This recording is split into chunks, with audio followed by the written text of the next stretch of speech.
Hola, hola, amigas y amigos, bienvenidos a esta cápsula especial. Hoy vamos a entrar a la Suprema Corte de Justicia de la Nación. ¿Usted alguna vez ha entrado a este recinto histórico?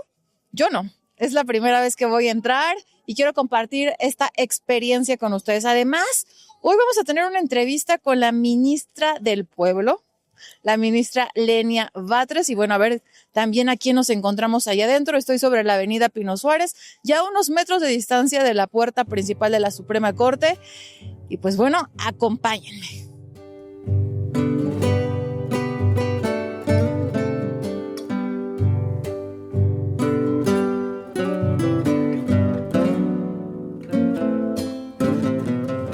Bueno, pero antes de entrar, vamos a preguntarle al mexicano de a pie qué opina de esta nueva Suprema Corte de Justicia de la Nación, qué opina de los ministros, de las ministras, cuál ha sido su experiencia con el Poder Judicial en general. Y creo que además no vamos a entrar por aquí porque me parece que están remodelando. Pero bueno, ahorita investigamos. Mientras, acompáñame a estas entrevistas a pie de calle. Oiga, señor, ¿qué opina de la Suprema Corte de Justicia de la Nación, de los nuevos ministros y ministras que tenemos? Pues la verdad que están por los suelos. ¿Por qué? ¿Qué ha escuchado o tiene alguna experiencia en particular? No, simplemente es de que pues, en todas las redes dicen eso. ¿Usted ha escuchado hablar de las nuevas ministras y ministros del Supremo? Fíjese que dentro de mí no me gusta ni la política, porque está uno totalmente descontrolado. Mejor yo prefiero que ellos sigan adelante. Yo lo único que sé es que tenemos una presidenta que en realidad ha sacado al país adelante. Aquella persona que le estaba criticando que para esta fecha ya el peso iba a estar devaluado, que lo vea.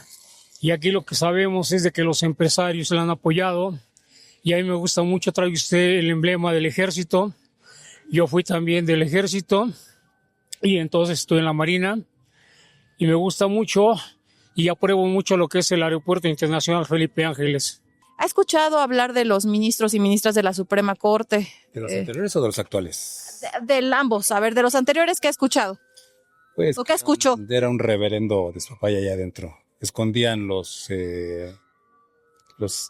expedientes, los antecedentes, todo eso. Total que nunca salía nada en claro. ¿Y ahora de esta nueva corte?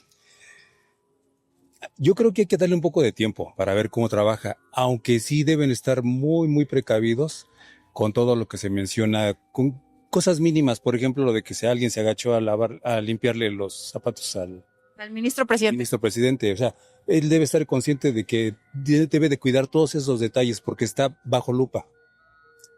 Toda la oposición está nada más esperando el momento para atacarlos. Por lo demás, yo creo que hay que darles un poco de tiempo. ¿Usted confía más en esta nueva Suprema Corte o en la antigua?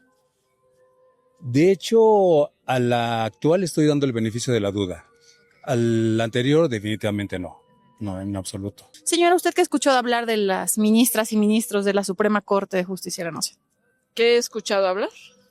Pues comentarios buenos y malos, pero yo creo que son la mayoría buenos. Son buenos. ¿De quién ha escuchado más hablar? ¿De Hugo Aguilar Ortiz, el ministro presidente, Lenia Batres, Arístides Rodríguez? De Hugo Aguilar y de Ministro presidente. Sí. ¿Qué ha escuchado de ellos dos? Pues que están del lado de Morena. Eso es lo que dicen. Señora, ¿usted está de acuerdo que digan esos comentarios siendo un poder que debe ser autónomo? No, porque antes no decía nada.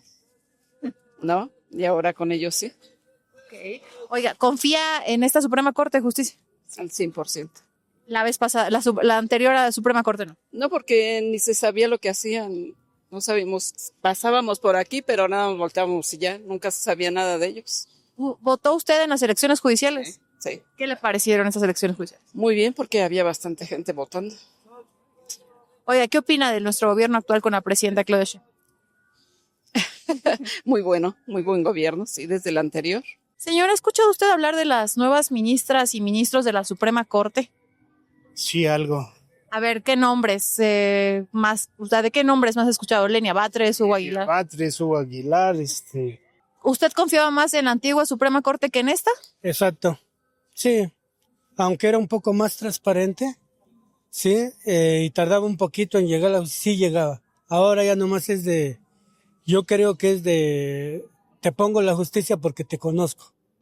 Sí, o sea, es ya de personas que simplemente están con el partido o con el gobierno que está ahorita en este momento.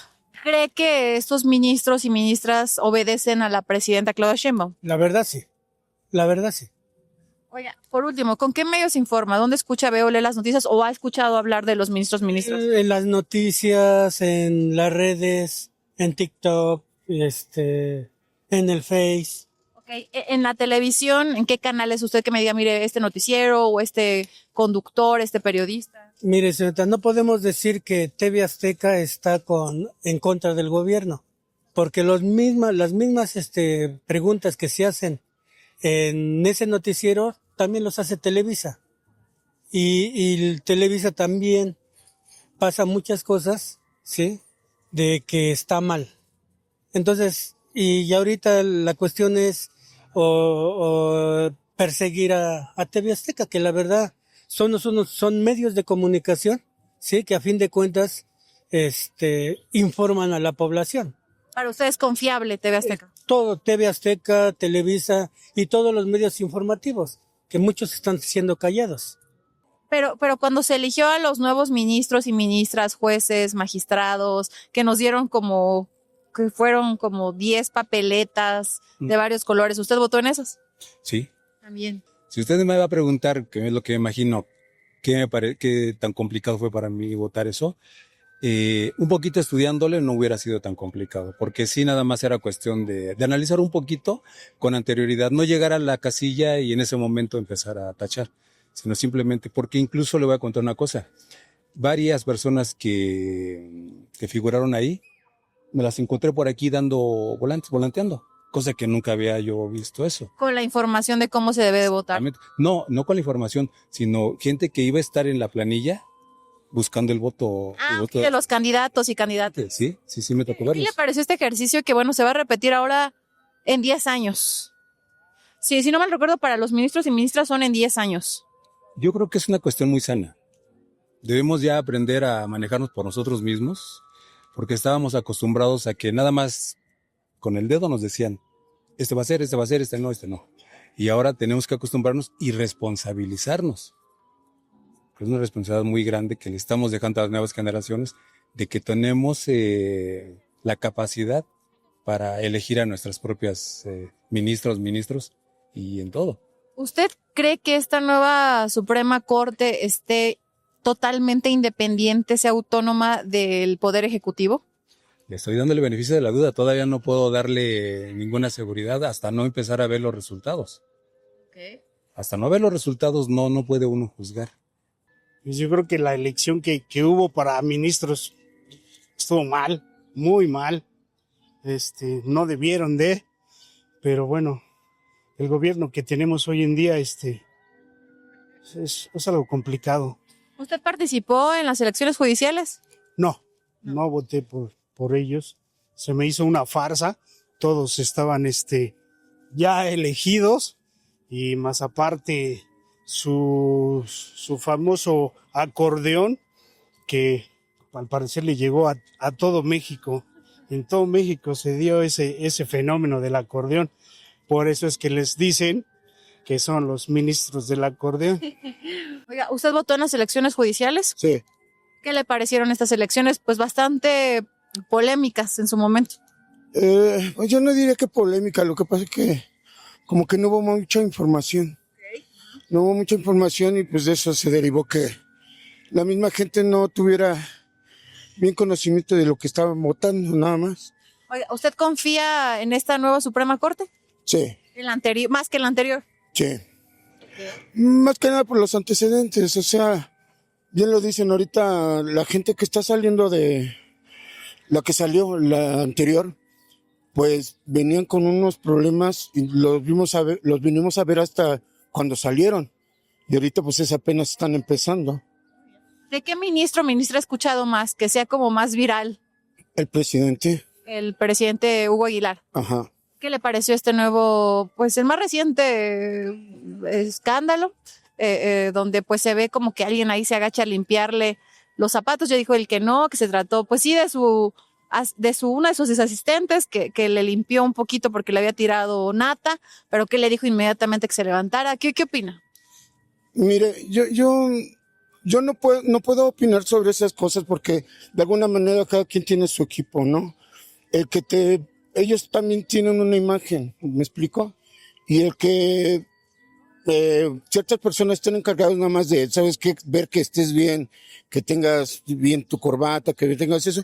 Yo no lo veo mal, al final de cuentas, pues es un trabajo también para la otra persona, ¿no? Tampoco veo mal lo de las limusinas, digo, al final de cuentas. Las camionetas blindadas. Las camionetas blindadas, yo no lo veo mal tampoco porque al final de cuentas, pues es un, ¿cómo explicarlo? Ellos tienen mucha responsabilidad y pues hay que protegerlos en ese aspecto. Señor. Oiga, ¿usted con qué medio se informa? ¿Dónde escucha, veo las noticias? Por lo general veo, Azteca no, ¿cómo se llama? Ese Azteca no, veo puros chetos, ¿cómo se llama? ¿Cómo se llama? 20, algo así se llama, 20, no me acuerdo. Y por el Face. Por el Facebook. ¿Qué opina de TV Azteca? No. ¿Qué opina de que ya por fin su dueño va a pagar impuestos, aunque a 18 plazos, dijo? Bueno, al final de cuentas, pues también no lo puede pagar todo de un trancazo, que debería y tiene con qué, pero pues, o sea, como lo está pagando, pues con tal de que lo pague, es más que suficiente. Oiga, ¿cree que esta nueva corte sea autónoma del Poder Ejecutivo? Al 100% no. ¿A usted le parece bien o mal que sea autónoma, pero no tan al 100%? Bueno, es que no puede ser autónoma al 100% porque, pues, tomarían decisiones tontas y erróneas. Debemos como que estar todos unidos, deben de estar todas unidas, todas esas, la Suprema Corte, el Judicial, la Presidencia, todos deben de estar unidos para que en conjunto podamos decirle, oye, ¿sabes qué? Pues estás haciendo cosas malas, vamos para adelante. ¿Usted cree que estos ministras sean independientes del Poder Ejecutivo o No, para nada. No, todo está controlado, pues desde ahí, en varias ocasiones, cuando estuvo AMLO, llegué a verlo salir de esta puerta como 3, 4 veces para dirigirse allá. Si él atiende allá, que hacia aquí. a Andrés Manuel lo vio saliendo de aquí? Ajá, yo lo vi salir de aquí hacia allá, como 3, 4 veces. Oiga, señor, ¿usted con qué medio se informa? ¿Dónde escucha, veo, lee las noticias? Pues veo en mi celular, me entero de las noticias. Dirán que a lo mejor escucho puros personajes de derecha, a lo mejor quieran verlo así, pero A ver, ¿para quién escucha? A ver, dígame unos nombres. a Carmen Aristegui y y a Ciro Gómez Leiva por la mañana es cuando puedo. Son mis medios de información. ¿No lo contrasta con ningún otro medio? No, la verdad es que no. ¿Confía en ellos? Pues sí, en lo que nos transmiten, como que es muy plural, esa señorita Carmen Aristegui. Entonces. ¿Qué opina de la presidenta Claudia Sheinbaum? Pues muy bien. Muy bien. Me gusta su forma de trabajar, su forma de pensar. Oye, señor, ¿usted se enteró de las elecciones que hubo para elegir al nuevo Poder Judicial? Sí, Sí. pero no sabíamos cómo votar.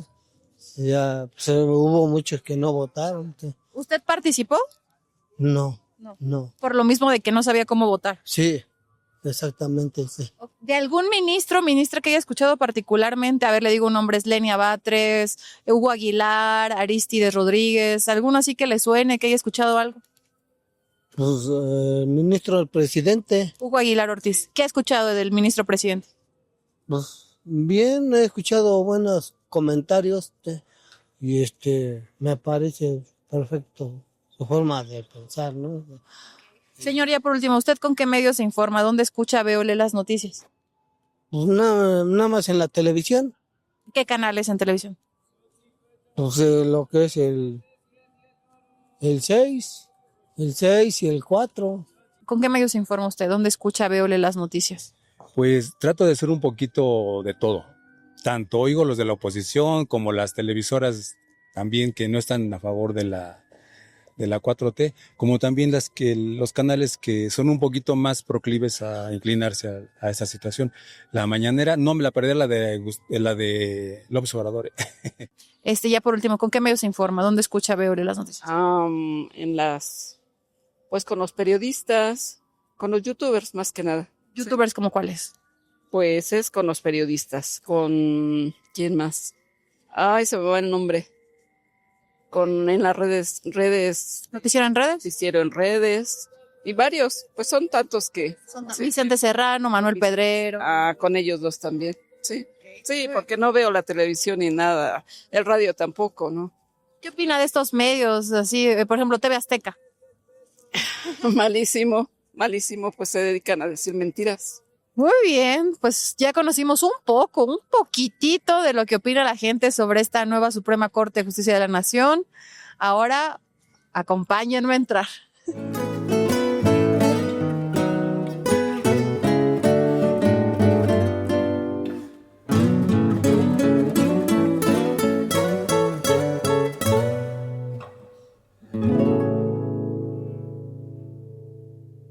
Hola, hola, ¿cómo están, amigas y amigos de Tendencia al Aire? Buenas tardes a todas y a todos.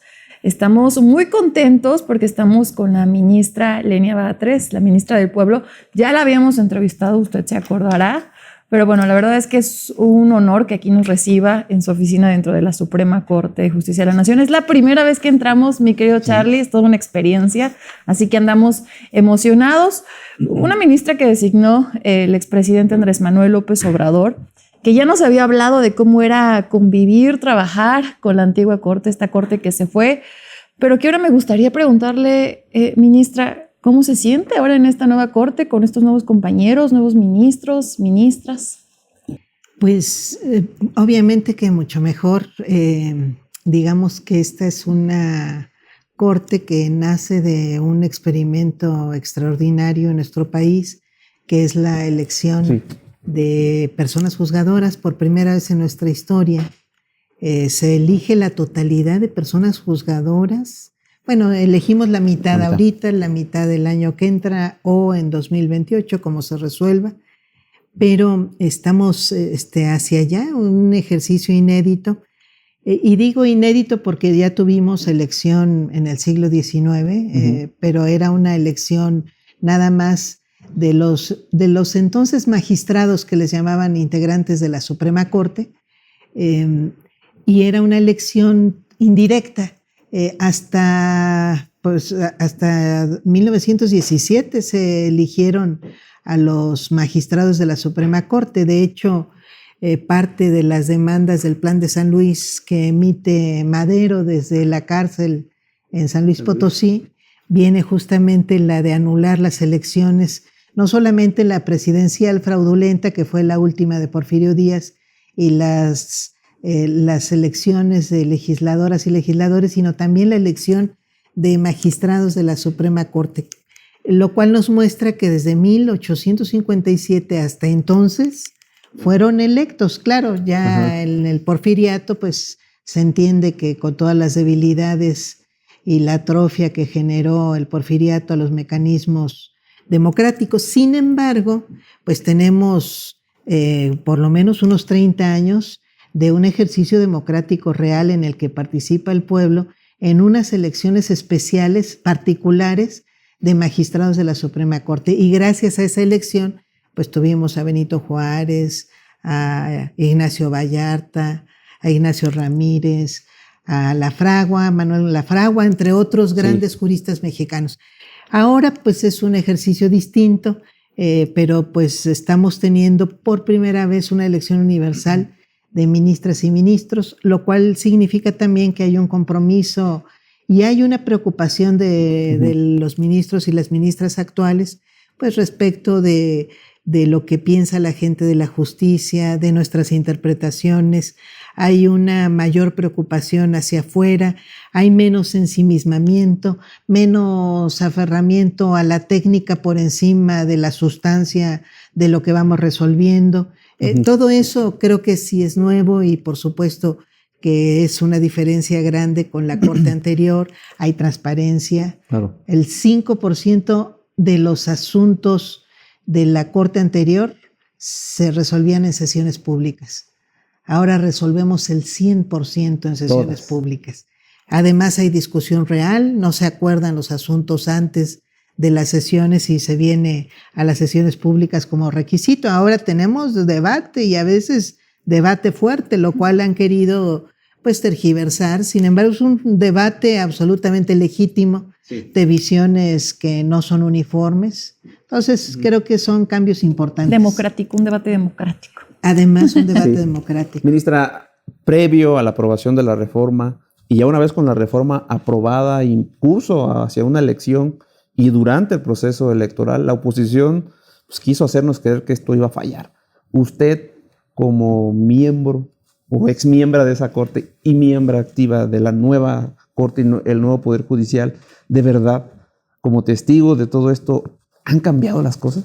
Sí, cómo no. Bueno, les digo algunos cambios, pero además, fíjense, el primer acto que anuncia la nueva Corte es que íbamos, porque ya se hizo, a recortar nuestras remuneraciones conforme a lo que dice la Constitución. Se anuncia y de inmediato se hace la solicitud al órgano de administración judicial para que disminuya pues todas las prestaciones que son enormes privilegios que se tenían en la Corte anterior. Porque había hasta un amparo, ¿eh?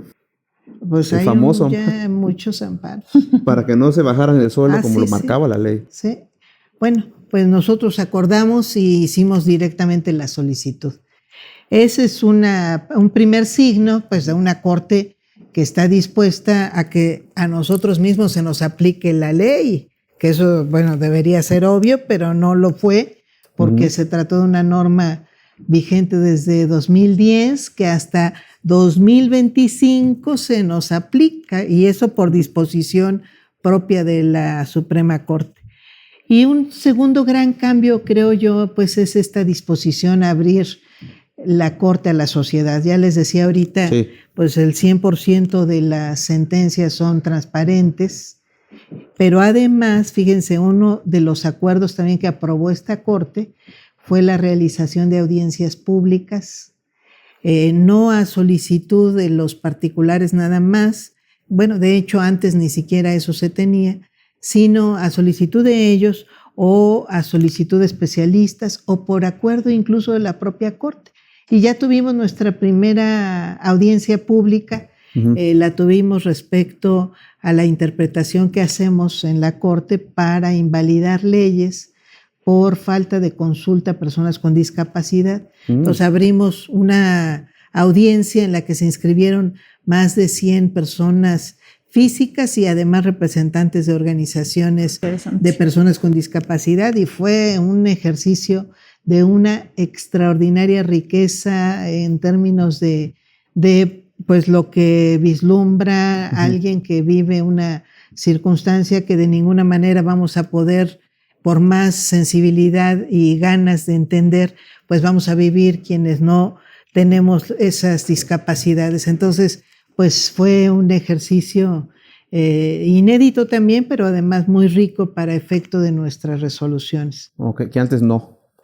No, pues no nos sucedió. De hecho, no había un acuerdo que se había emitido en 2008 sobre audiencias públicas que nunca se ejerció, que se ejerció nada más para escuchar y para encauzar la inconformidad sobre la reforma a la ley del ISSSTE, que en su momento, en 2008, le quitó a los trabajadores al servicio del Estado las pensiones solidarias para convertirlas en pensiones de afore por cuentas individualizadas. Entonces, para eso sirvió. Bueno, ya para nosotros no es para canalizar inconformidades nada más, sino para escuchar, incluso por acuerdo del Pleno, sin que tengamos una presión social necesariamente, sino porque reconocemos que tenemos que escuchar puntos de vista que no necesariamente estamos nosotros interpretando en su integridad. Sensibilidad, ¿no? Exactamente. Sí cambió entonces la cosa aquí. Pues está cambiando. Yo creo que esos son actos muy significativos. Y una más. Ya ahorita de las casi, bueno, ya son más de 1000 sentencias que ha emitido esta Corte en estos 5 meses. En esas más de 1,000 sentencias se puede observar que hay mucho más preocupación por lo que sucede a la gente. Esta fue durante mucho tiempo una Corte de carácter cuasi fiscal. Las preocupaciones de algunos contribuyentes eran las preocupaciones de la Corte. Por eso el grueso de las jurisprudencias han sido de carácter fiscal en los últimos años. Sí. Muy pocas jurisprudencias que ayuden, que amparen, que multipliquen criterios que faciliten el ejercicio de derechos sociales o de derechos de los más inmediatos que padece nuestra población. Y bueno, pues ahora tenemos ya también un cambio de prioridades, que eso es muy importante. De hecho, había por ahí se entendía que si tu caso no era fiscal, pues muy difícilmente iba a llegar a la Corte. Así es. Y bueno, aquí tuvimos como grandes clientes permanentes. Hubo tiempos en los que los únicos que podían ingresar a este edificio eran los integrantes de despachos fiscales. Estaba cerrada la puerta físicamente a cualquier visitante, pero aquí veíamos circulando con una familiaridad de oficina en oficina a los integrantes de despachos fiscales, lo cual pues es un signo del cambio. Ya ahora podemos ver que la puerta está abierta, que entran visitantes, que incluso tenemos público, sobre todo de universidades de todo el país, que vienen a ver las sesiones. Este es un cambio grande. A periodistas independientes, nunca habíamos entrado nosotros tampoco. Antes, no, hombre. Exactamente. Ministra, pues mucha polémica causó la presidencia de la anterior Suprema Corte, la presidencia de la ministra Norma Piña. La última. Me gustaría preguntarle qué le parece esta presidencia del ministro presidente Hugo Aguilar Ortiz, cómo ha sido trabajar con él, cómo ha sido este cambio, porque bueno, usted trabajó con la ministra Norma Piña, pero pues ahora también está con el ministro Hugo Aguilar. No, pues es un cambio enorme.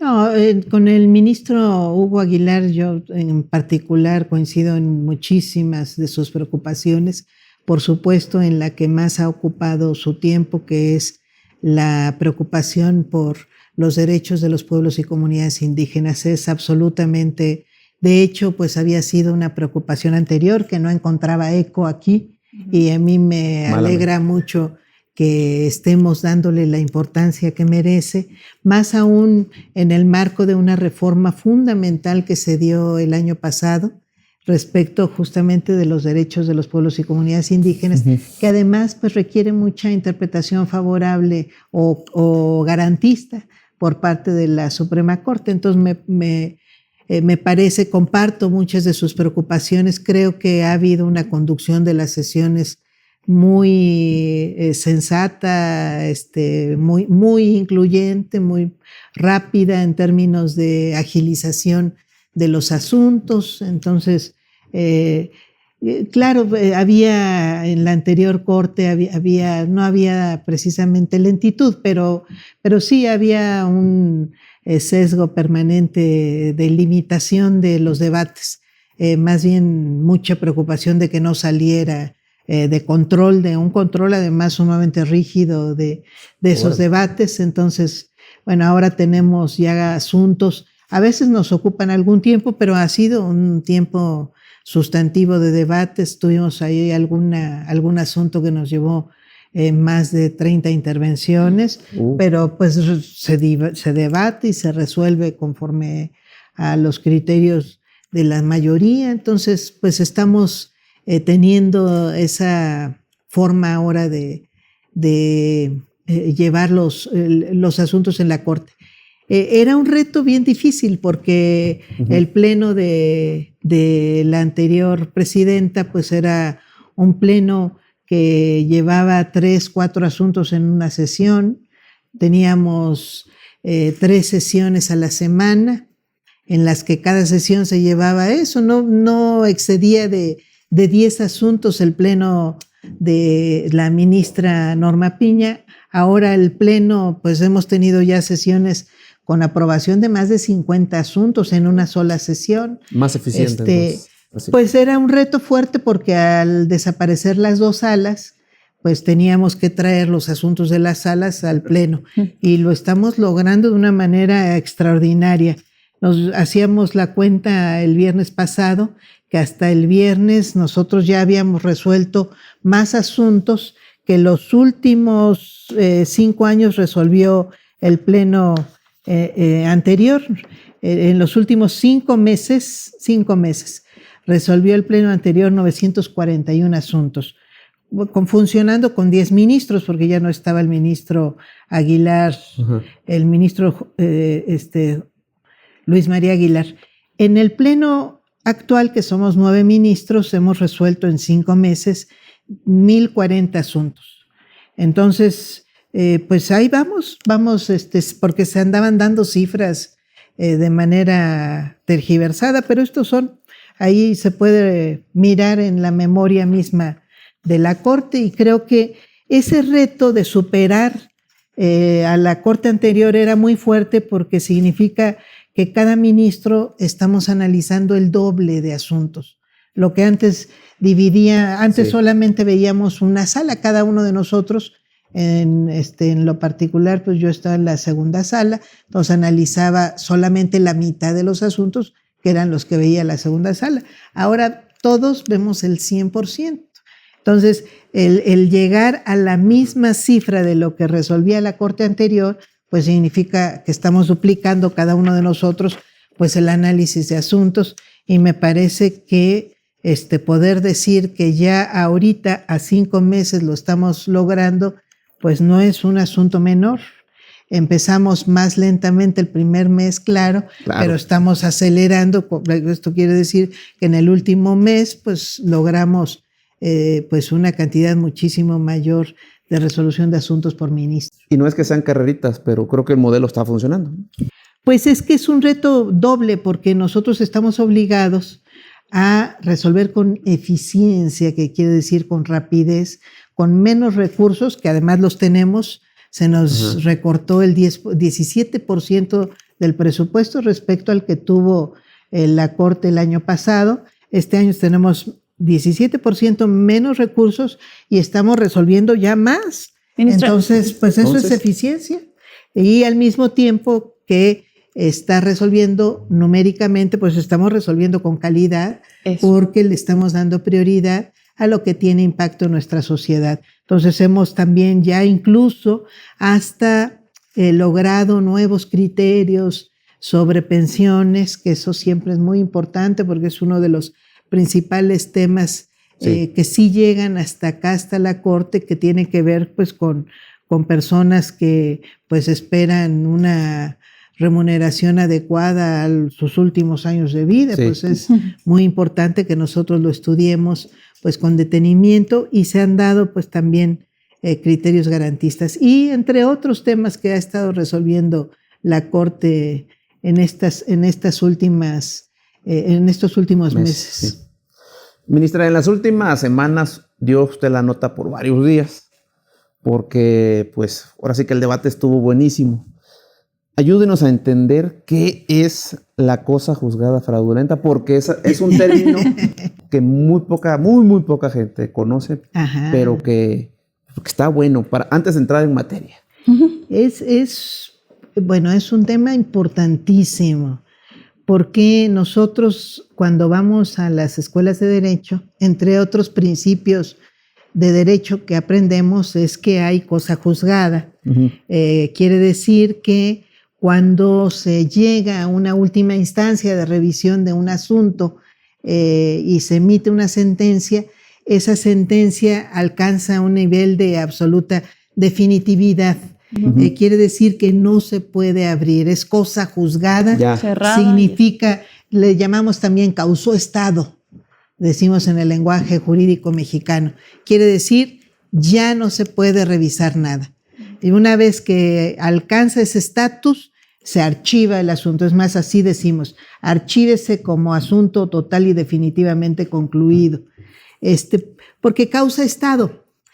¿Qué pasa en esos casos que hay pues asuntos de corrupción, que justamente lo que buscan en algunos, sobre todo este tipo de de despachos que durante mucho tiempo fueron muy influyentes, se ponían de acuerdo con algún juez y algún juez corrupto llegaba justamente pues abusando de que se trataba ya de última instancia, pues se ponían de acuerdo y ya esperando a que alcance estado o se convierta en cosa juzgada, ya no se puede mover un asunto y ahí sí no importa lo que haya resuelto.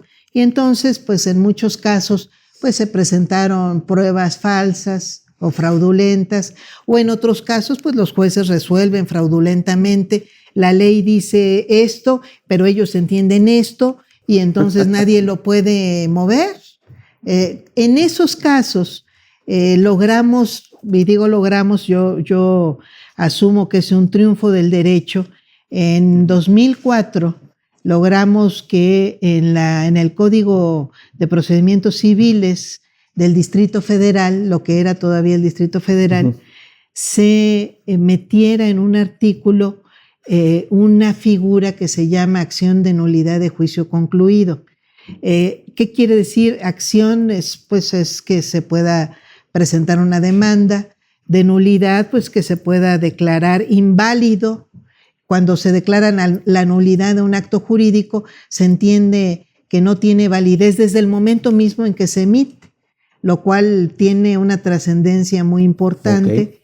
Y tiene acción de nulidad de juicio concluido, pues es de juicio que ya había alcanzado estado. Es decir, hay un reconocimiento que la cosa juzgada se puede abrir. Este reconocimiento jurídico pues se metió en ese código, pero en realidad viene de jurisprudencias que desde los años 70 ya había emitido la Suprema Corte, reconociendo esta posibilidad de la acción de nulidad de juicio concluido. Además viene también pues de los organismos internacionales, particularmente la Corte Interamericana de Derechos Humanos. En el caso de nuestro continente americano, ha declarado también la necesidad de que se legisle sobre la posibilidad de declarar nulos cosa juzgada fraudulenta. Y en realidad este nombre viene de la Corte Interamericana, declarar o señalar que puede haber una cosa juzgada fraudulenta. Para la Corte Interamericana pues, ha tenido mucha importancia, sobre todo en los asuntos penales, de juicios simulados, fundamentalmente alrededor de las represiones o de sentencias sobre asuntos o de delitos de lesa humanidad que se cometieron en algunas dictaduras. Entonces ha emitido la Corte resoluciones sobre la dictadura en Guatemala, actos de represión masiva en las que se simuló el juicio respecto de unos generales que salieron supuestamente sin responsabilidad, pero también lo ha señalado de la dictadura argentina y de la dictadura chilena, donde recomendó en varios asuntos que los países integrantes de pues esto que llamamos Comisión Interamericana de Derechos Humanos, que somos los que hemos suscrito la Convención Americana de Derechos Humanos, pues reconozcamos que puede haber cosa juzgada fraudulenta. Ministra, ¿por qué la importancia de seguir justo en el debate, en el análisis de esta cosa juzgada fraudulenta? Es importantísimo, es el único recurso que tenemos contra un acto corrupto, el único. O sea, quedarnos mirando, y nosotros, o sea, lo digo porque yo he estado en la segunda sala, nos tocó muchas veces quedarnos mirando asuntos de cosa juzgada fraudulenta que los ministros dijeron ya causó estado, es cosa juzgada, y no quisieron reabrirlos, ni siquiera someter a consideración que podían ser sometidos a consideración. Entonces es muy delicado. Aquí tuvimos, y yo discutí particularmente algunos casos, uno de un juicio agrario, fíjense. Fue un juicio en 2024 en el que la Corte falla contra 6 mujeres que reclamaban la herencia de sus derechos ejidales. Y parte de lo que denunciaron es que habían perdido el juicio agrario porque su abogado las engañó y resulta que el abogado había sido un abogado proporcionado por la Procuraduría Agraria, pero en ese mismo caso la propia Procuraduría Agraria le había otorgado el mismo abogado a su contraparte. No, bueno. Entonces, eso que está absolutamente contraindicado, que un abogado pueda ser abogado de las dos partes, en este caso se permitió supuestamente porque era abogado de la Procuraduría Agraria, pero pues es un hecho absolutamente irregular. Entonces, lo que alegan estas mujeres es que se les denegó la justicia, que no pudieron defenderse porque ese abogado en cualquiera de los casos iba a defender a unos en contra de las otras en este caso, y no se quiso en este caso reponer el procedimiento. A pesar de que era evidente, claro. Era muy evidente, pero además era evidente el fraude que había cometido el abogado, porque, porque además de no haber defendido a sus supuestas defendidas, además había fallado o había determinado defender a quien a todas luces no tenía la razón, que eran unos pequeños propietarios que recibieron las parcelas ejidales de estas personas, las recibieron en contravención del propio ejido, que no había realizado ninguna asamblea que permitiera fraccionar y vender, que era finalmente de lo que ellas se quejaban, vender sus parcelas. O sea, en todo caso, fueran o no fueran ellas las beneficiarias de esas parcelas, que ese era otro tema, no tenían la autorización de la Asamblea Ejidal para realizar esta venta. Entonces, bueno, fue un hecho de absoluta notoriedad de un caso de cosa juzgada fraudulenta, pero aquí hablamos de los intereses de unas personas determinadas. Tuvimos dos casos más tremendos de escándalo, uno en contra de la Comisión Federal de Electricidad, que imagínense, venían de un juicio en el que un municipio denominado Tecpatán le estaba exigiendo a la Comisión Federal de Electricidad que hiciera efectiva una sentencia obtenida más de 10 años antes a favor de otro municipio, porque ese municipio todavía no se creaba, por el no pago de impuesto predial de la superficie que ocupa la presa Malpaso. Bueno, tenemos un artículo 115 de la Constitución que dice que ninguna entidad pública federal paga impuesto predial. Entonces hubo un juez que obligó a la CFE a, o emitió una sentencia obligándola a pagar un impuesto predial en favor de un municipio. Años después se divide y resulta que el municipio dividido, en el que ya ni siquiera está la superficie de la presa, le exige al juez que se cumpla esa sentencia, y resulta que la Corte no quiere revisar ese asunto en el que la CFE para ese momento se supone que ya adeuda 3.575 millones por el no pago de un impuesto predial que no tiene por qué pagar, de un terreno que ocupa una presa que no está en el municipio que exige el pago. O sea, un asunto absolutamente fraudulento. Bueno, ahí está firme el adeudo de CFE. Y luego vimos otro asunto que también escandaloso de una supuesta construcción de un libramiento en el estado de Puebla. Resulta que el gobierno del estado le paga a una empresa 640 millones de pesos por la construcción del libramiento, pero la empresa ni siquiera inició la obra. Y eso fue en 2009. En 2023 viene a la Corte a pedirle que le pague por el contrato que fue rescindido, dice la empresa, de manera injustificada. Pues eso le exigió a un tribunal de justicia administrativa, que le dio la razón, y cuando intenta el estado de Puebla defenderse, resulta que desaparece la sala superior de ese tribunal, no hay instancia ante la cual quejarse, van a un amparo buscando que ahí se puedan quejar y le dice el juez de distrito, yo no soy competente, el competente o la competente es la sala superior del Tribunal de Justicia Administrativa, pues sí, y entonces se queda sin instancia para poder exigir justicia el gobierno de Puebla y la Corte decide validar este supuesto adeudo como cosa juzgada y ahora deben pues los 640 millones más intereses y recargos de 2009 a la fecha. Es una infamia, yo creo. Y así, digo, menciono unos que anotamos en el camino, pero no es correcto que estos temas se queden en la impunidad. Claro. Y por lo menos si existen estas figuras ya aceptadas en el derecho, pues yo creo que nos corresponde hacerlas valer. Ahora, hay que comentar que el debate se da muy fuertemente porque en un primer momento quien alega que hay cosa juzgada no tiene nada que ver con el asunto, que es por una atracción de un crédito fiscal de la empresa FEMSA, que dice ya debatió la Corte la atracción y rechazó que se atraiga el asunto. Se está reabriendo y entonces pareciera que estamos reabriendo el asunto cuando días después volvemos a discutir la atracción y la Corte decide atraerlo.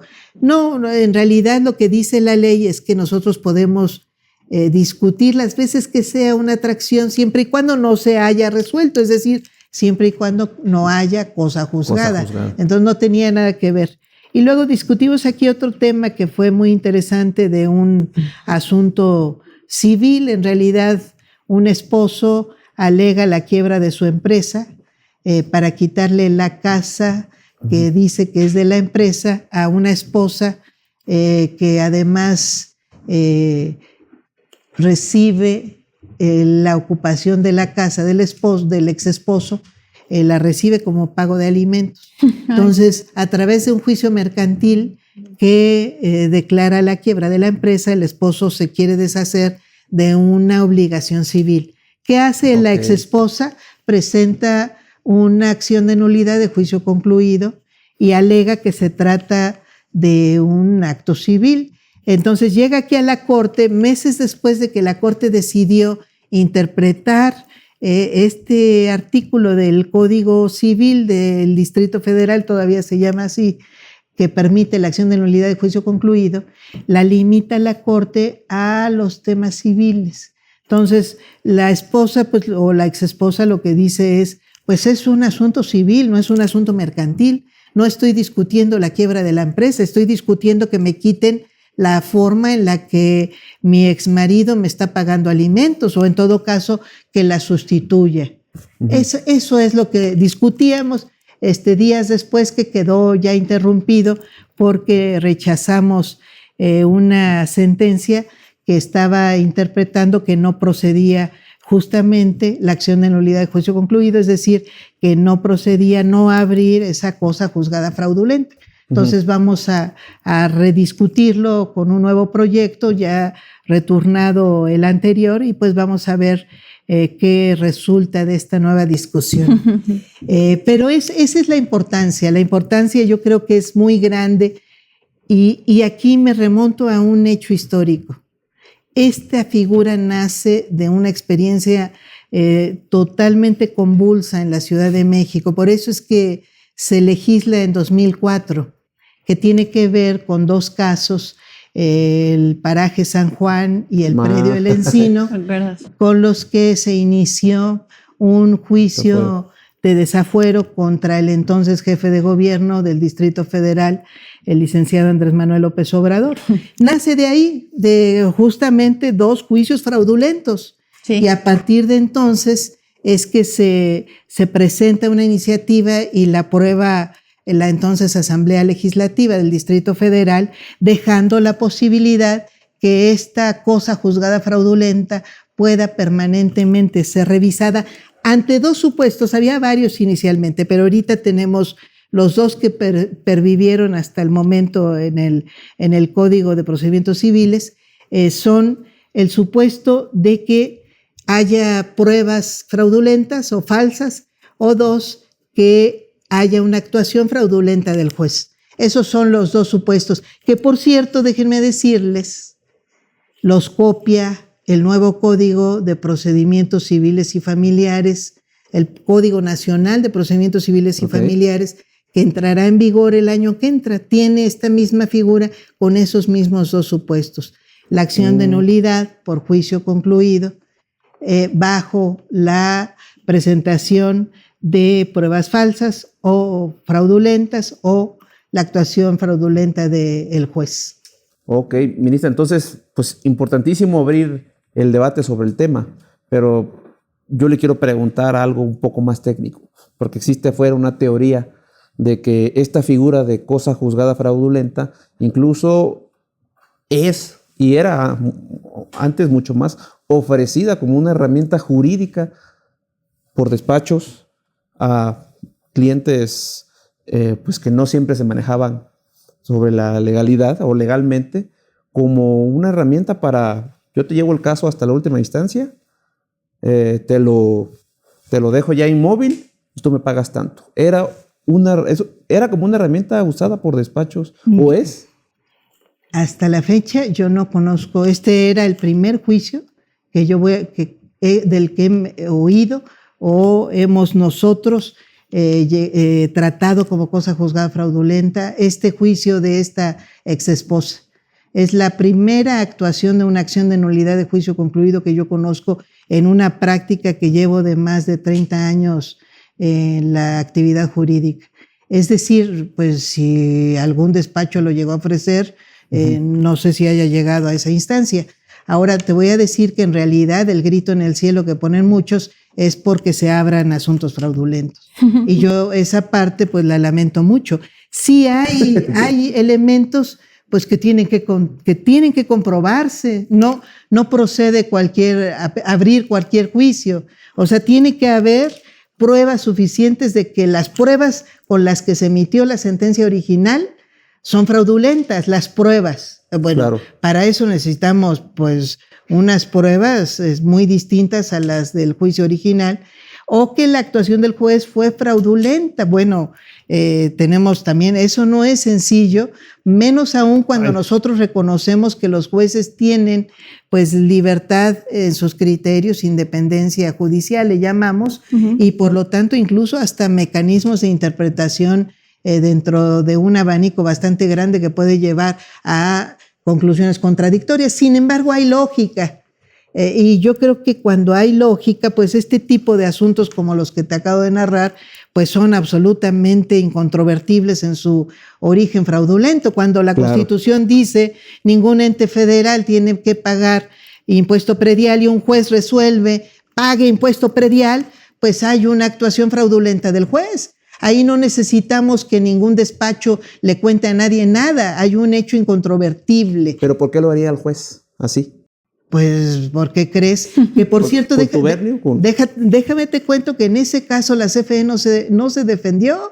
Ah, bueno, entonces hasta las instituciones del gobierno. Por supuesto. No las instituciones. Las instituciones no son entes. Los mandos medios, digamos. No son. Las instituciones tienen personas. Y en algunos casos tienen personas muy corruptas. Y muchas veces esas personas corruptas abusan de las instituciones.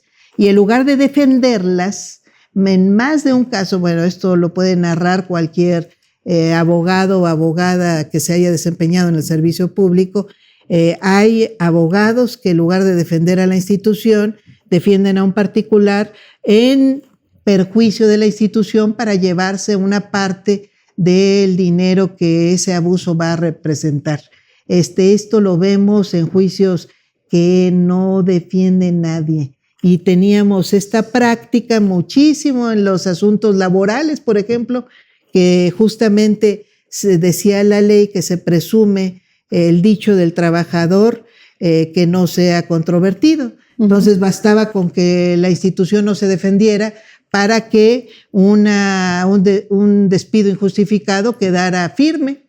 La institución no dijo otra cosa, y de esos pues basta ir a abrir los expedientes, y yo creo que ahí debieron históricamente ir a rendir cuentas con la justicia muchos servidores públicos cuya mayor falta pues ha sido esa, traicionar a la institución pública.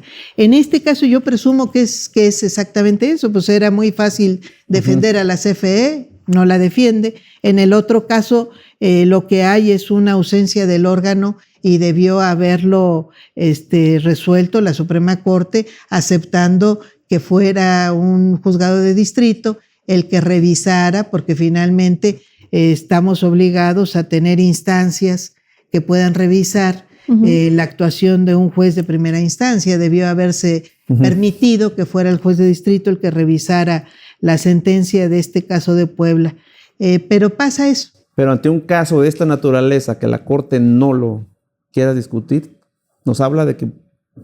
Pues nos habla de que no le gusta aceptar que hay sentencias fraudulentas. En algunos casos sí puede llegar a haber sido contubernio de la propia Corte, por supuesto. No me consta, pero por lo menos es un contubernio intelectual. Es una garantía de impunidad en estos 3 casos. Porque telepáticamente no pueden comunicarse para decir ahí déjalo, ¿no? ¿Quiénes? Las partes.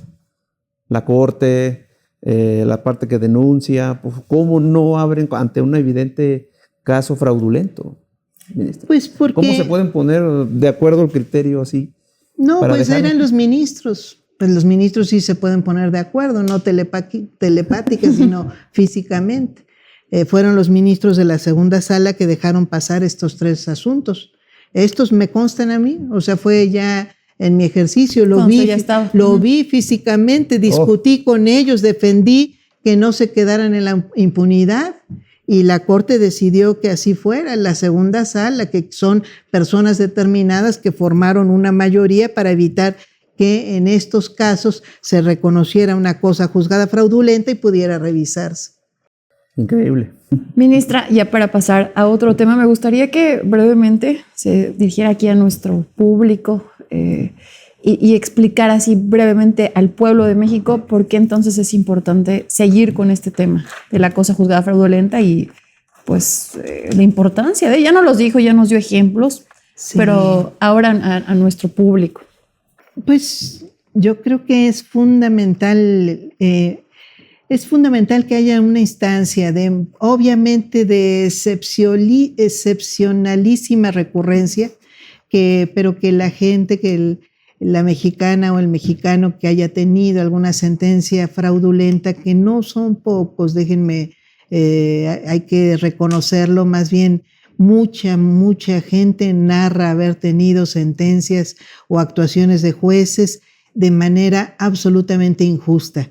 Entonces, en sentencias de este tipo, no es que debiera ser una instancia regular, que todas las sentencias debieran presumirse fraudulentas de ninguna manera, pero donde sí podamos nosotros acreditar que se presentaron pruebas falsas, que el juez está torciendo absolutamente su interpretación jurídica al grado de que basta leer el contenido de la sentencia y de la ley para concluir que hay pues ausencia de coherencia, al grado de además llevar a perjudicar a una persona determinada, a un ente público, a una institución privada, persona física, persona moral, a quien sea, pero que está viviendo una injusticia, pues que tiene esta posibilidad de comprobar que además esa es una figura existente en nuestro orden jurídico, de ninguna manera, porque anduvieron diciendo 2 cosas falsas, que su servidora quería ir a abrir archivos a diestra y siniestra a ver qué se me ocurría, en venganza política. Además, bueno, yo no tengo ni tiempo para vengarme, ni tengo ánimo alguno. Sí tengo una misión que es resultado de una votación, pero también de una obligación como persona servidora pública de responder a los intereses sociales y al orden jurídico mexicano. Cosa juzgada tiene que responder a la certeza jurídica. Y certeza jurídica, seguridad jurídica, que es un derecho humano, tiene que ver con que no se emitan sentencias en contra de la ley. La certeza jurídica es la ley misma. Si tenemos jueces que tuercen su sentido, pues tenemos una figura que no es fácil de recurrir, que tiene que tener muchas pruebas, pero a la que en última instancia podemos nosotros recurrir. No ante la Corte directamente, sino ante los juzgados correspondientes. Se llama acción de nulidad de juicio concluido y no se activa por capricho de ministras o ministros, sino cuando el juez decide que procede. El juez de primera instancia, que es el que va a analizar de manera inmediata la acción de nulidad de juicio concluido. Es una instancia de combate a un acto de corrupción evidente. Perfecto, pues ahí Muchas está. gracias, ahí está. Y ojalá se abra el debate, que Que se siga. encuentre la coyuntura política, porque es importante ver el pueblo de México, híjole, desgraciadamente sí, existen, es una realidad que permea sobre todo por todas las cosas que hacía el antiguo Poder Judicial, que se hacían, insisto, algunos con despachos, de abogados. Coméntenos ahí. Bueno, sí, coméntenos si le entran al debate, porque, híjole, cuando usted quiso abrir el debate se le vinieron encima, esos que, como lo acaba de referir, pues no les gusta, ¿no? o les da miedo que se abra. Yo lo lamento mucho. Entre la mala información, pues también hay este abuso de quienes temen de manera muy, muy sincera que reabran sus juicios fraudulentos. Porque pues suena hasta confesión de parte, pues no es correcto. Así es. Ministra, pues vámonos a algo más amigable. Bueno, no tanto. No tanto, porque, Más o menos. híjole, desde la elección judicial y tras estos 5 meses de la nueva Corte, el nuevo Poder Judicial, pues la oposición no se cansa de decir que obedecen a una persona, a la Presidenta de la República, a la doctora Claudia Sheinbaum, que este Poder Judicial y la Corte recibe órdenes de aquí, incluso que hay un sótano que conecta directo, ya ve cómo son de creativos. ¿Es verdad? Pues ya nos enseñaron ese sótano porque yo no lo he visto. No, claro que no. Es totalmente independiente. Pues es una corte independiente. Tenemos, pues ustedes pueden observar nuestras sesiones. No traemos preconfigurados nuestros casos. El que sucedan las unanimidades, pues no es fácil y suele no tener nada que ver con asuntos gubernamentales. Entonces, pues no se nos puede acusar de eso. En realidad, este caso de la cosa juzgada fraudulenta de la exesposa que lo que está buscando es que no le quiten su pensión. Sí, eso no tiene nada que ver con los intereses de Palacio. No tiene nada que ver con la presidenta, no se mete a decirnos resuelve así o resuelve de otra forma. En el caso de Salinas Pliego, el del amparo, por ejemplo. Ya ve pues cómo... miren, es que eso no se Le interesaba sostiene, todo México, ¿no? No se sostiene de ninguna manera. En la presidenta, pues sí vino de juicios en los que empezaron con el SAT, pues desde por lo menos 2 presidentes anteriores. Entonces, pues, ¿cómo va a ser la presidenta? Ella gobernaba el SAT de 2008, de 2009, de 2010, de 2011, de 2012, 2013, que fueron los juicios de los que emitimos sentencia, de adeudos de esos años.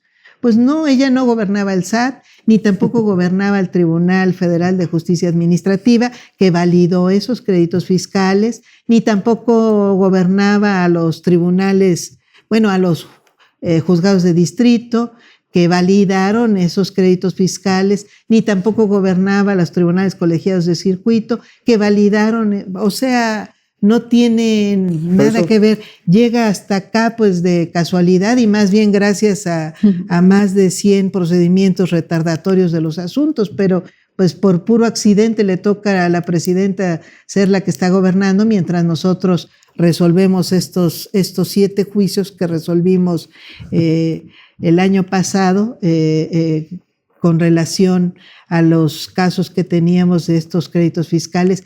Por cierto, no de una persona física, de varias personas morales en las que hay propietarios diversos. Bueno, definitivamente ya como comentario, todo esto que nos cuentan no iba a salir en TV Azteca, por eso la malinformación que giró alrededor de esto y pues la intentona de la narrativa, ¿no? De que recibieron línea de Palacio Nacional, cuando de verdad hay una independencia judicial, una independencia en cada determinación que aquí se toma. Claro, claro. Ya está. Y por eso insisto, pocas de nuestras determinaciones tienen carácter político propiamente.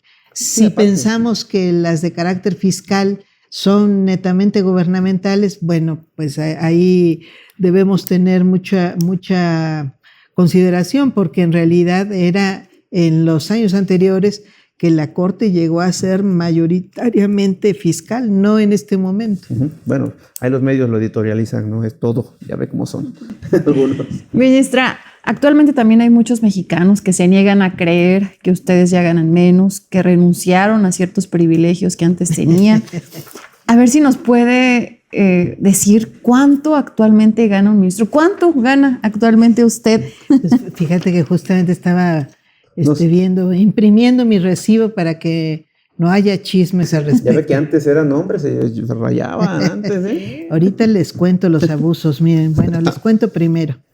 Un ministro hasta 2024 ganaba al año 7.141.227 frente a lo que ganaba el entonces presidente, 2.730.086 pesos. O sea, 3 veces más. Casi tres veces lo que ganaba el presidente. Casi 600,000 pesos al mes.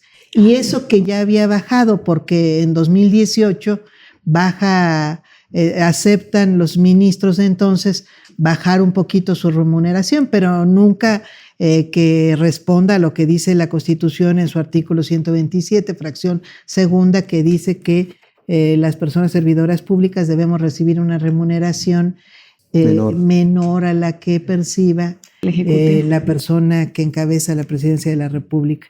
Bueno, aquí está mi recibo, mira. En esta quincena, como en otras, porque se puede ver de cada quincena, yo recibí en esta quincena 64,630 pesos. ¿La quincena de? Esta es la quincena del 13 de febrero, de este viernes pasado. Que estábamos grabando. En esta quincena que no tiene nada particular, no hay aguinaldo, no hay otro tipo de elementos. Eso fue lo que percibí, lo cual quiere decir que estamos percibiendo al mes 128,000, casi 129,000 pesos. O sea, ni una cuarta parte de lo que se ganaban antes. Así es. Nosotros, el año pasado se hizo por primera vez acepta la Corte, que eso es muy interesante, todavía con los ministros anteriores, acepta que podíamos, porque parte de lo que se alega todos estos años es que no se conocen cuáles son las prestaciones del presidente de la República y por lo tanto no se puede adecuar las mismas prestaciones y la Constitución dice que las remuneraciones se componen de sueldo más cualquier otro tipo de elemento que se pague, trátese de compensaciones, comisiones o prestaciones en general. Entonces es el salario integrado lo que compone a la remuneración o las remuneraciones. Entonces lo que alega los ministros es que no se pueden disminuir sus remuneraciones porque no saben cuánto percibe el presidente de prestaciones. En realidad lo que discutimos justamente en 2024 para disminuir la remuneración de ministros y ministras es que pues por lo menos el sueldo que viene en el presupuesto sí se puede disminuir. O sea, tú puedes alegar que no conoces las prestaciones, lo cual es una verdadera falta de respeto a la inteligencia, porque ahí mismo se mencionan, pero si concediendo o aceptando sin conceder más bien este argumento, por lo menos lo que dice el sueldo, pues podía disminuirse, y entonces aceptan los ministros disminuir su sueldo y queda en el sueldo que tenemos actualmente, pero no aceptan disminuir las prestaciones. Entonces, por eso es que hasta ahorita que entró la nueva Corte, es que ya tenemos una remuneración menor a la de la persona titular de la Presidencia de la República. Pero pues eso de aceptar que podía disminuirse el sueldo, aunque quedara las prestaciones supuestamente sin conocerse, pues eso lo pudieron haber hecho en 2010 Sí, y lo hacen hasta 2024. ya cuando se iban casi. O sea, Sí. para efecto de 2025. Sí. Bueno, ya sabiendo los resultados electorales, por cierto. Aparte. Entonces, en realidad Pequeño gran detalle. fue ese acercamiento que no quisieron irse con la, pues, con la exhibición que se estuvo haciendo todo este tiempo, Como tratando de de que ocultar. no se quisieron ceñir a una disposición constitucional, lo cual es un absoluto. Los ministros guardianes de la Constitución no quisieron cumplir la Constitución. Es la vergüenza mayor que tenemos de la Corte de esos últimos 15 Se años. ampararon contra la Constitución. Bueno, ellos no, pero los demás jueces sí. Jueces pero y no magistrados resolvieron, sí. no dijeron nada. La Corte simplemente no la aplicó y ya. No la aplicó, Pero ve nada más. pero les dio, efectivamente permitió que se estuvieran amparando unos a otros. Jueces que amparaban a otros jueces Y- o a magistrados. ¿Y la ¿Hasta dónde judicatura? llegaron? Buena pregunta. Y la judicatura, exactamente. Pero fueron nada más después de la reforma, se les concedió la suspensión de las remuneraciones, del cumplimiento de lo que indicaban las remuneraciones, se les concedió a más de 300 jueces y magistrados. O sea, es también el colmo de colmos. Sí.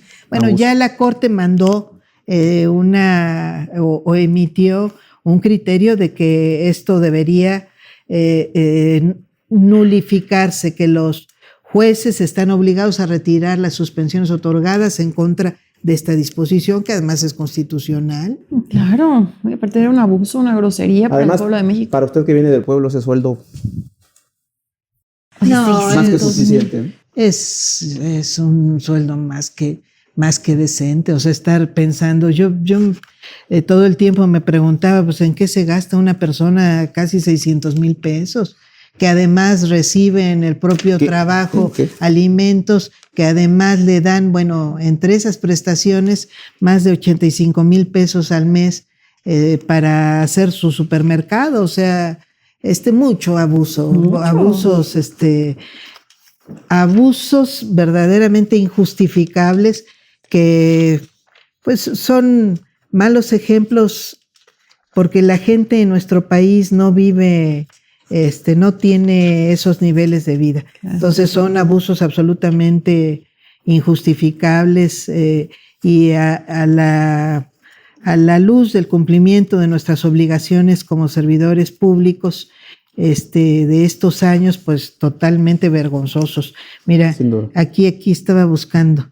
Seguro de vida institucional. Se le otorgaba a los ministros 24,900 pesos. Estímulo de antigüedad, 29,000 pesos. Seguro de gastos médicos mayores, 24,300 pesos. Seguro de separación individualizada, 343,709 pesos. Pago de riesgos, ya descontando el ICR, porque en realidad es más de 600,000 pesos. Descontando el ICR, 422,345 pesos. Esto como prestaciones ordinarias. Además, como prestaciones adicionales, pago de defunción, claro, solamente cuando falleciera algún ministro. Ayuda de gastos funerarios. Apoyo de comedor, 73,000 pesos. Anteojo, 3,100 pesos. Gastos de alimentación, más de 1,000,000, por esos 85,000 pesos al mes, más de 1,000,000, casi 60,000 pesos. Gasolina, teléfono celular, medicamentos no cubiertos por el seguro. Capacitación y becas. A mí me escandalizó cuando llegué que había no solo ministros, sino colaboradores directos de los ministros a los que se les pagaba colegiaturas al mes mayores de 25,000 pesos. Pues es el colmo, ¿no? Además leyó el otro día la presidenta, pues Esa lista. esta lista, ¿no? Que además son 54 conceptos que elimina la Corte para áreas que tenemos aquí. Yo en realidad propuse desde 2024,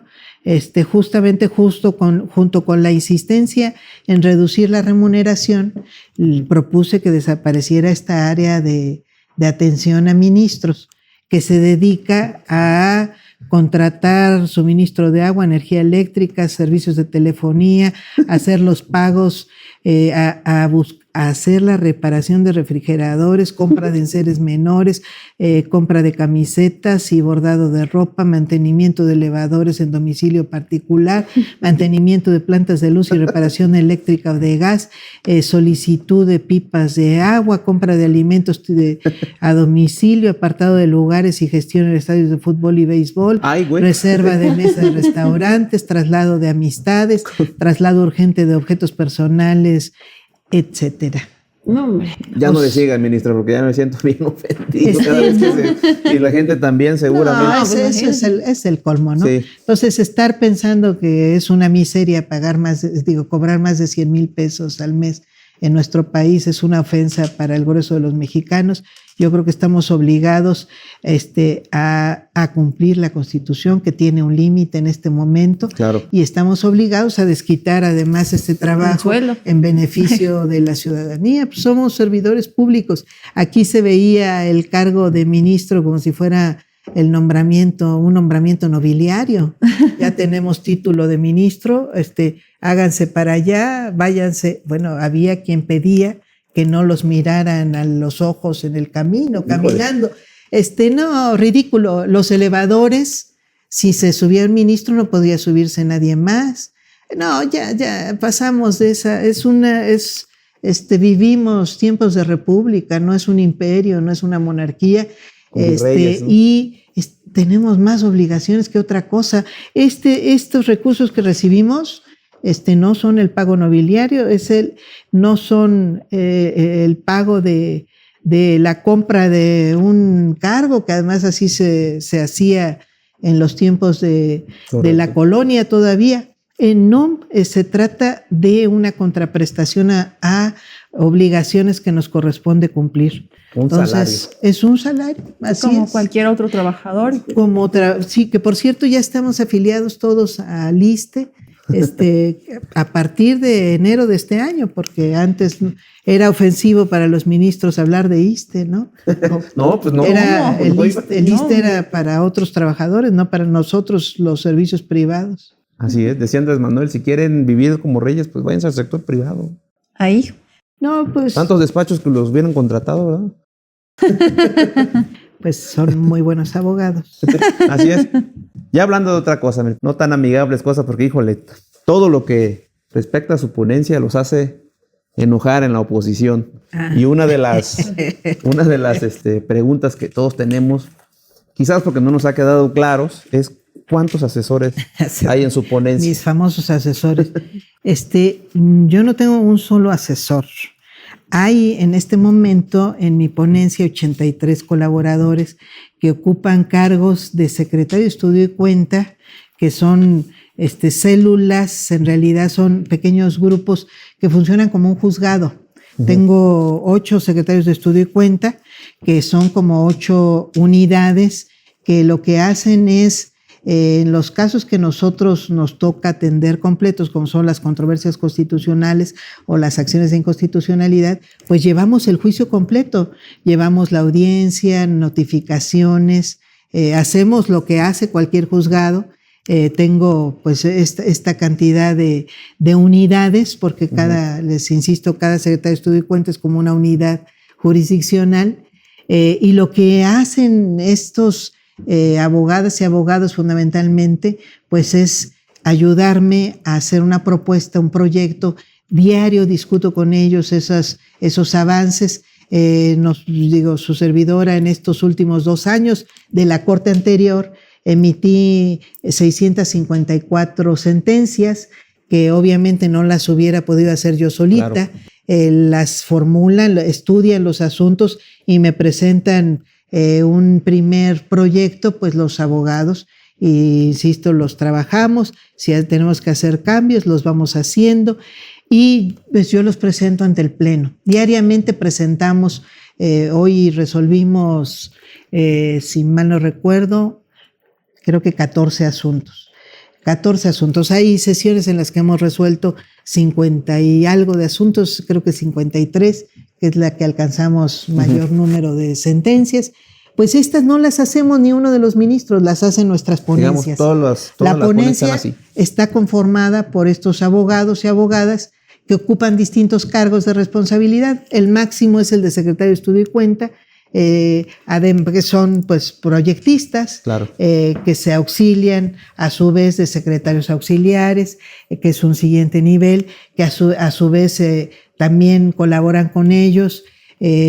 Algunos cargos, hay varios en nuestra nómina. Nosotros escogemos el que más se adecue a las funciones y al currículum que tengan nuestras abogadas o nuestros abogados.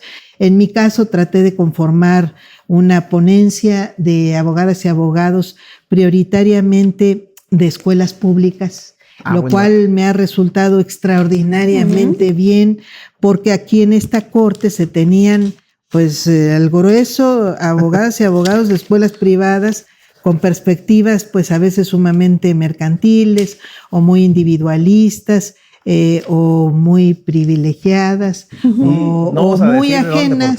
¿De egresados de dónde? O muy ajenas al interés público. Muchos pues parientes de integrantes de despachos. Miren, en el año antepasado, o más bien les cuento del pasado, al cierre o casi al cierre, este es un corte que hicimos al 15 de octubre este es ya de la nueva corte, pero les cuento de la anterior primero. La corte, antes de terminar, terminé yo con 74 abogadas y abogados. Otras ponencias tenían 69, la del ministro Juan Luis, 66 la de la ministra Yasmín, 66 la ministra Loreta, 71 integrantes la ministra Margarita, 51 el ministro Lainez, 65 el ministro Gutiérrez Ortiz Mena, 70 el ministro Pardo Rebolledo, 67 Pérez Dayán, 45 Luis María Aguilar antes de que se fuera. Bueno, todas, en realidad nosotros no tenemos límite de número, lo que tenemos es un tope presupuestal, un techo presupuestal. Entonces teníamos un máximo de 5 millones de pesos para lo que ocuparan los cargos, indistintamente de cuál fuera nuestra ponencia. Yo prioricé pues abogados funcionales y siempre he tenido más que los demás, no porque tenga un privilegio, sino porque en mi caso sí les puse a todos los abogados la característica o los escogí sobre salarios que no excedieran el del presidente de la República. Gestionó bien el recurso, mejor. No, pues y además lo he distribuido, claro. O sea, esa es una decisión de los ministros. Claro. Nunca se me ha dado más recursos que los demás ministros.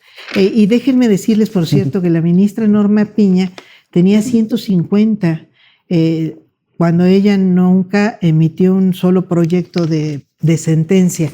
Se entiende que pues tenía labores importantes por ser presidenta de la Corte, pero 150. Pero tenía casi el doble que su servidora. Actualmente tenemos, bueno, esta es una cifra todavía del año pasado. Los ministros vinieron conformando en los últimos meses sus ponencias, a lo mejor no es exacto el número que tienen, pero van a la fecha o hasta el año pasado iban de 55 integrantes a 86, que es lo que yo tengo ya actualmente. 86 colaboradores que, insisto, ninguno es asesor, todos son abogados y abogadas que gestionan, que integran tanto la instrucción como la resolución de nuestros juicios. Ninguno es asesor, porque en los malquerientes de los medios... Sí, no tengo asesor. Asesores le dicen. Es que hay esa costumbre, ¿no? No, pero lo hacen de mala onda. Por supuesto, pero porque tienen muy mala fama los asesores. Entonces, como hay oficinas en las que contratan asesores, que son de cartón, que son aviadores, en realidad es el nombre que se le ha dado a los aviadores, Sí. Tanto en oficinas de gobiernos como en oficinas de congresos de los estados o del Congreso de la Unión. Entonces le dan este nombre, ¿no? De que yo tengo como una fuente infinita de asesores, porque yo dispongo del presupuesto de la Corte según quien me acusa. Es más, no era Norma Piña, era yo la que disponía cuántos entre comillas asesores tenía. Sí, el recurso y demás. No, asesores ninguno, y Perfecto. lo que hay son personas con funciones como en todos los tribunales. En el caso nuestro se nos permite opinar quienes formen parte, pero tienen requisitos de ley y los cumplimos exactamente. Perfecto. Muy bien, ahí está, aclarado el tema. Ministra, para finalizar, ¿es usted la ministra más atacada por la oposición, por los ¿Cómo la medios? quieren? La hemos visto últimamente en tendencias, ahí en redes sociales. ¿Le afectan estas críticas? ¿Qué le dice a la oposición, a todos aquellos que, pues, híjole, hablan por hablar, ¿no? Sin conocer. Y al pueblo de México es lo más importante, ¿no? ¿Qué les dice? Pues hay muchos bots sobre todo, yo asumo eso, porque cuando estoy enfrente de gente en general, el diálogo que se da es extraordinario. Entonces veo además que hay por primera vez interés en la población en lo que hace la Corte. Bueno, además de que por primera vez hay conocimiento de qué hace, ¿verdad? Nos consta. Está la gente muy receptiva y muy vigilante, y me parece que ese es un ejercicio muy sano de ciudadanía, que vea qué andamos haciendo, que nos critique si debe tener algo que criticarnos, pero es muy importante que siga este proceso. El éxito de la democracia no solamente está en el momento de momentos definitorios, como el nombramiento, en este caso por elección de jueces, magistrados, ministros, juezas, magistradas, ministras, sino fundamentalmente de la vigilancia que tenga la gente de que hagamos nuestras funciones conforme a derecho, conforme a nuestras obligaciones, pues, de defensa en este caso, de la constitucionalidad, del orden público, de defensa de los bienes nacionales, de la soberanía, de la rectoría que tiene el Estado sobre la actividad económica. Todo esto no son invenciones de su servidora, está en la Constitución Política de los Estados Unidos Mexicanos, de defensa de los derechos humanos, tanto los individuales como los colectivos o los sociales. Es una obligación de las personas juzgadoras. Entonces, pues bienvenida cualquier opinión, siempre y cuando sea de personas existentes materialmente y no de robots contratados por alguna persona muy resentida, por lo visto, algún deudor fiscal. Con lo que estamos haciendo. Hay gente que está muy enojada. Ya en el caso de las personas juzgadoras, afortunadamente, me consta que se ha ido integrando muy bien, de quienes estaban antes a quienes están ahorita y siguen en el Poder Judicial, que hay una asimilación cada vez mayor y de manera mucho más orgánica de todo este proceso, que quienes eran más adversos a la reforma se fueron, y se fueron además en condiciones pues sumamente favorables, y creo que está bien que se queden quienes tienen vocación de servicio. Eso es muy importante. Quienes además están dispuestos a recibir una remuneración conforme a la Constitución, que no vienen a sentirse o a vivir el privilegio que da estar en este poder, sino que vienen pues a cumplir con un servicio público. Creo que eso es muy importante. Entonces, pues que digan lo que quieran, pues lo que yo sienta, pues no es tan importante como el por qué atacan tanto, y bueno, si atacan porque estamos concluyendo una fase ominosa de un poder judicial que trabajaba al servicio de unos cuantos, y si atacan porque les molesta que estemos construyendo un poder judicial que cumpla con nuestro orden jurídico mexicano, con lo que dice la Constitución Política de los Estados Unidos Mexicanos, pues que se quejen lo que gusten, porque vamos a seguirlo construyendo. Ahí está. Que sigan atacando, usted va a seguir trabajando. Así es, trabajando en favor del pueblo, que es el que nos puso y al que le debemos, le debemos rendición de cuentas, por Claro. supuesto. Así es. Pues, ministra, le agradecemos muchísimo a nombre de nuestro público y de quienes hacemos este podcast. Pues el tiempo ya, creo que fue 1 hora, ¿verdad? Sí. Se nos fue el tiempo, pero faltarían muchos temas más y faltarían muchas horas para darle a todos, la verdad.